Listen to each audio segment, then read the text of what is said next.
'తనికెళ్ళ భరణి' లాంటి పెద్ద actor, legendary యాక్టర్‌తో act చేసినప్పుడు ఎట్లా అనిపించింది? ఆయన నేను బాబాయ్ గారు అని ఓహ్! పిలుస్తానండి. అదృష్టవంతులు. చాలా హ్మ్. అసలు ఒక తండ్రిలాగానే ఆయనైతే అసలు. అంటే నేను చాలా పట్టుబట్టి అంటే హరీష్ శంకర్ గారు నాకు చాలా హెల్ప్ చేశారు ఈ మూవీలో. అంటే ఎడిట్‌లంతా ఆయన చెప్పారన్నమాట. Oh! He was very unhappy with my dubbing. I dubbed twice. Hmm. And ఆయన్నెళ్ళి అడిగా, నాకు భరణి గారే కావాలి, నా దగ్గర డబ్బులు లేవు. నా దగ్గర నాకు డబ్బులు ఇన్ని రోజులు హ్మ్. నేను ఇంతే పెట్టుకోగలను.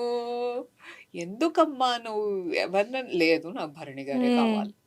నాకు ఆయనే కావాలి. మా ఆయన్ని నాన్నగారు అంటే ఒప్పించడం ఆయనలాగానే ఆయన్ని ఉండాలి. ఒప్పించడం చాలా కష్టమట విన్నాను నేను. హ్మ్. ఆయనకి అయితే పాత్ర ఆయన నచ్చాలి. నచ్చాలిను. ఒకటేంటంటే అండి, my father was like him. Hmm. My father was very education, ఈ లిటరేచరు, ఈ రాయడము, ఈ చదవడము, సూపర్. ఇలాంటివన్నీ చాలా బాగా అన్నమాట ఆయనకి.